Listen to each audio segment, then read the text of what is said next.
గడిచిన రోజుల్లో హైదరాబాద్ జిల్లాలో జరిగిన ముఖ్యమైన సమావేశాలు, కీలక అంశాల గురించి సమగ్ర సమాచారాన్ని అందిస్తున్నారు మా ఆకాశవాణి ప్రతినిధి నాగేంద్రబాబు.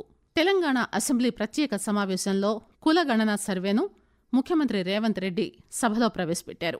ఇచ్చిన మాట ప్రకారం రాష్ట్ర వ్యాప్తంగా సమగ్ర కుటుంబ సర్వే, కులగణన చేపట్టామని తెలియజేశారు. వెనుకబడిన వర్గాల అభ్యున్నతి కోసం కులగణన సర్వే చేపట్టినట్టు వెల్లడించారు. రాష్ట్రంలో 66,99,602 కుటుంబాల సమాచారాన్ని సేకరించామని, మొత్తం తెలంగాణలో 96.9% సర్వే పూర్తి చేశామని ముఖ్యమంత్రి పేర్కొన్నారు. డేటా ఎంట్రీ పూర్తి చేయడానికి 36 రోజులు పట్టిందన్నారు. ఏడాదిలోపు సర్వేను విజయవంతంగా పూర్తి చేశామన్నారు.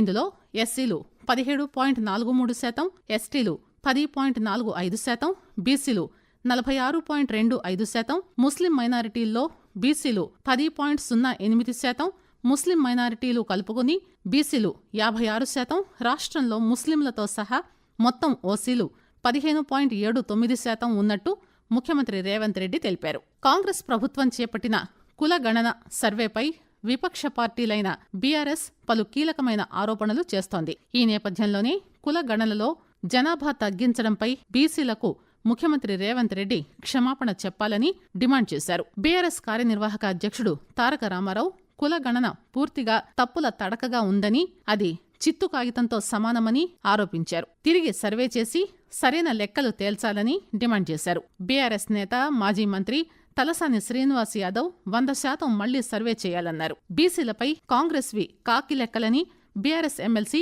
కవిత విమర్శించారు. హైదరాబాద్ హైటెక్ సిటీలో సిఐఐ జాతీయ కౌన్సిల్ సమావేశం ఏర్పాటు చేశారు. ఈ సిఐఐ గ్రీన్ బిజినెస్ సెంటర్లో సమావేశాన్ని ముఖ్యమంత్రి రేవంత్ రెడ్డి ప్రారంభించారు.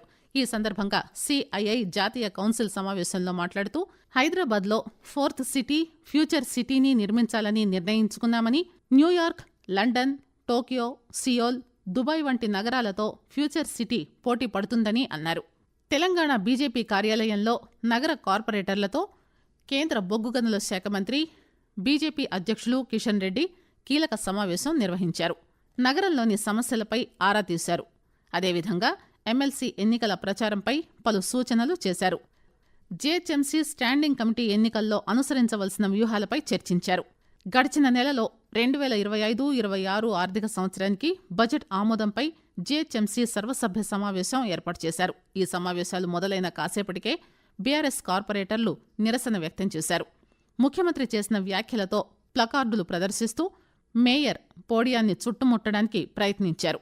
దీంతో సభలో ఎటువంటి చర్చలు లేకుండానే 2025-26 ఆర్థిక సంవత్సరానికి 8,440 కోట్ల రూపాయల బడ్జెట్కు మేయర్ గద్వాల విజయలక్ష్మి ఆమోదం తెలిపారు. నారాయణగూడలోని వైఎంసీఏ చౌరస్తాలో 87.60 లక్షల రూపాయల ఖర్చుతో ఏర్పాటు చేసిన వాటర్ ఫౌంటైన్, కలర్ఫుల్ లైటింగ్ను మేయర్ ప్రారంభించారు. ఈ సందర్భంగా మాట్లాడుతూ ఆమె గ్రేటర్ వ్యాప్తంగా 149.84 కోట్ల రూపాయలతో 224 బ్యూటిఫికేషన్ పనులు చేపట్టినట్టు తెలిపారు.